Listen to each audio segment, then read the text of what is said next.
Franca është një nga vendet e pakta evropiane ku normat e varfërisë janë rritur gjatë dekadës së fundit. Sipas të dhënave të fundit të Eurostat, Parisi ka raportuar një rritje prej gati 2% që nga viti 2014 në numrin e njerëzve që përjetojnë vështirësi ose vështirësi të mëdha për të siguruar jetesën, siç e quan Instituti i Statistikave. Përveç Francës, gjatë 10 viteve të fundit, normat e varfërisë janë rritur vetëm në Evropën Veriore. Danimarka plus 2.4%, Finlanda 2%, Suedia 2.8% dhe Jashtëbashkimit Evropian, Norvegjia plus 4.7%. Në të njëjtën kohë, shumë vendet e Evropës Lindore dhe Jugore kanë ulur normat e tyre të varfërisë me 10 pikë përqindje, me Çiprin që kurëson në Bashkimin Evropian minus 38% e ndikur nga Kroacia 34.6%, Hungaria 26.8%, Bullgaria 26.5% dhe Rumania 21.8%. Shkalla e përgjithshme e varfërisë në Bashkimin Evropian tani është 17.4%,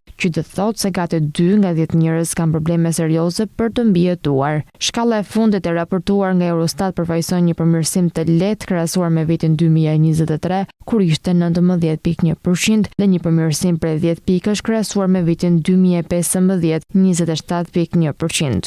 Për shembull, në Greqi, përqindja aktuale është pothuajse 67%, shkalla më e lartë e njerëzve që jetojnë në varfëri midis të gjitha vendeve të Bashkimit Evropian. Bullgaria fshinjen ndjek me 37% dhe Slovakia me pothuajse 29%. Por kur ndahet sipas moshës, brezimi i ri po vuan më shumë. Shkalla e varfërisë tek të rinjt 9-18 vjeç është më e larta me 20.6%, ndërsa njerëzit e moshës 65 vjeç e lartë raportuan shkallën më të ulët me 14.9%. Të gjitha grup moshat regjistruan një rënje në përqindjen e përgjithshme nga viti 2023 deri në vitin 2024, thot Eurostat. Rënja më e madhe u regjistrua në grup moshën 18 deri 64 vjeç me 1.8 pikë përqindje, ndërsa rënja si për grup moshët më të re, ashtu edhe për atë më të vjetër ishte 1.6 pikë përqindje.